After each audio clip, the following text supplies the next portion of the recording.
major factor that is saying that the untargeted subsidies will be eliminated.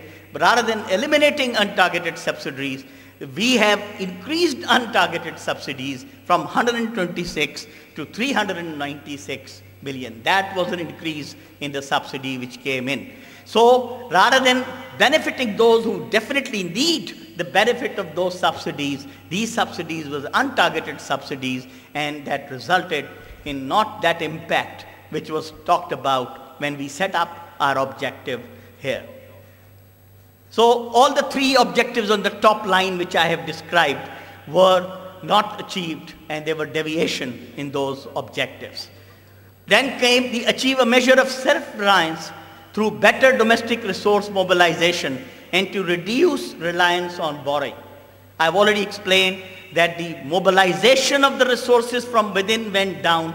This was the first time in our history that our investment figure went down to 13.4% as compared to around 22% about 3 years back. And that is something which is a major concern and a major issue for an economy like Pakistan. Next was to reduce the burden of the public sector enterprises. The finance minister in the last budget speech categorically announced that there will be going to be measures in terms of restructuring of the public sector enterprises, and their bleeding will be checked. But unfortunately, other than some boards being reconstituted, very little happened, and the bleeding by these public sector enterprises continue.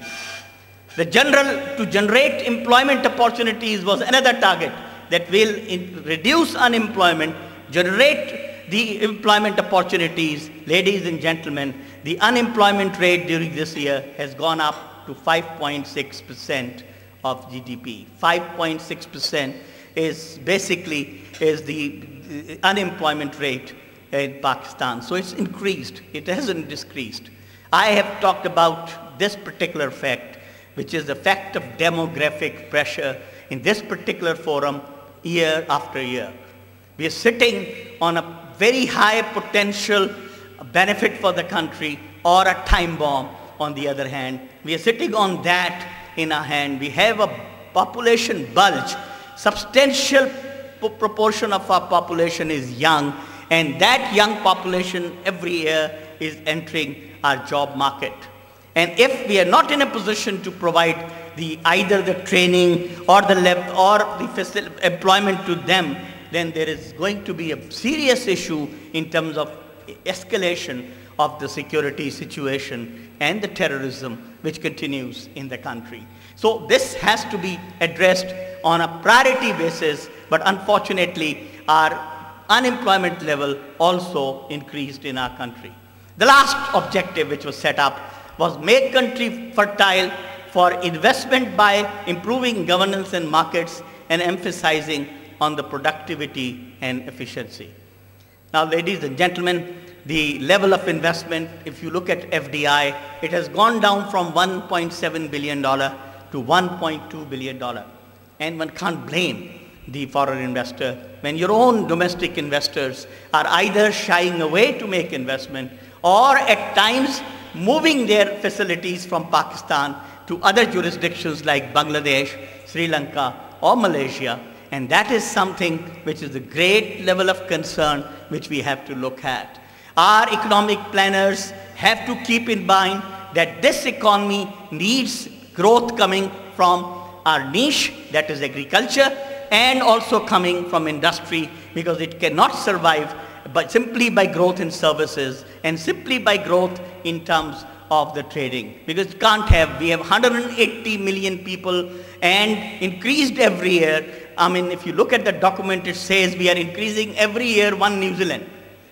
1 New Zealand as a whole is increased every year in Pakistan. That is the type number of the people we are adding every year in the country. And if we are talking of that sort of a population increase, and in 5 years we will increase 1 Australia. Equivalent population of Australia in 5 years, and this is not my estimate. It is the estimate which is given by a very beautiful document produced by the government of Pakistan this year, and that is produced by the Privatization Commission, which is known as Growth Framework and for that, consultants were hired. It is a very good document. I recommend all of you who get time, please go through that document. And that document, for the first time, have recognized two things. And that is an important thing I'd like to share with you. One, that document says that we have to change our policy in terms of our focusing on the fiscal balance only, because what this country needs is a 10%, 7% plus growth for a sustainable period of 10 years or more.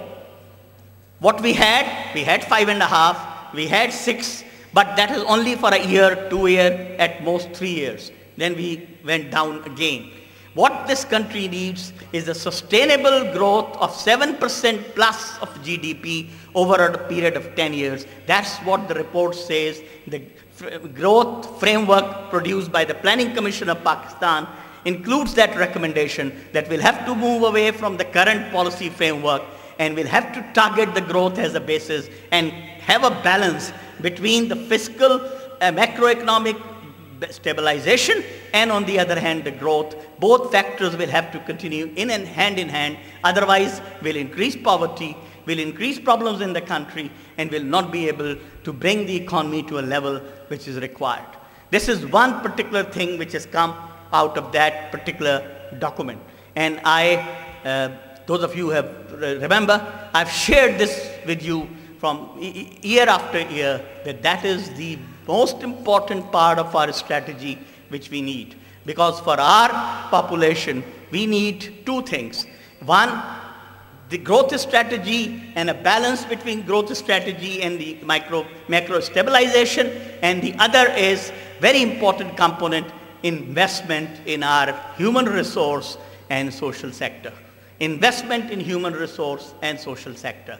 Unless we do it of a level which is required, I don't think we'll be able to achieve. So I have told you, ladies and gentlemen, that we have got these objectives and how we have fared against these objectives. These are simply a social indicator which tells you what investment figure was, what per capita income figure was. So I won't take you through. Let me come back to now 2011 and 12. What is now being given as the objectives for the budget 2011-12?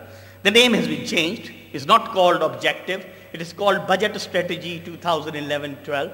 But these are the objectives which have been defined in the budget speech and the budget documents. And I'd like to take you through that. Further reduction of fiscal deficit. So we are expecting 5.5% fiscal deficit or 5.6% fiscal deficit by the year end 30th June this year. So from that figure, we are expecting to bring it down to 4%. We want a GDP growth to go from 2.9% to 4.2%, and then the reduction in terms of the fiscal deficit to from 5.5% to 4%.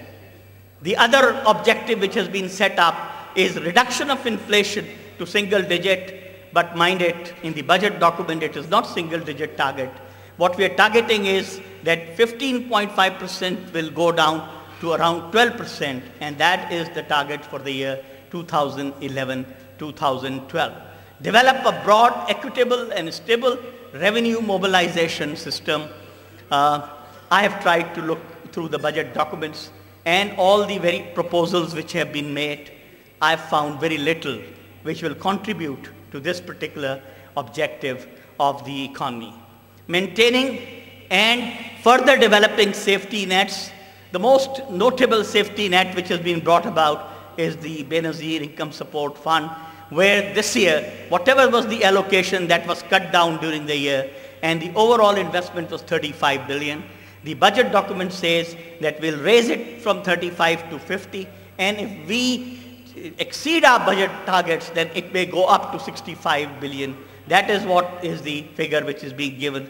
So from 50, it's not million, it's wrongly written here, it's billion, 50 billion to 65 billion. Then the next objective which has been set up is focus on PSDP on infrastructure and human resource development. We have allocated funds from 263 billion to 452 billion, and because due to devolution in terms of the 18th Amendment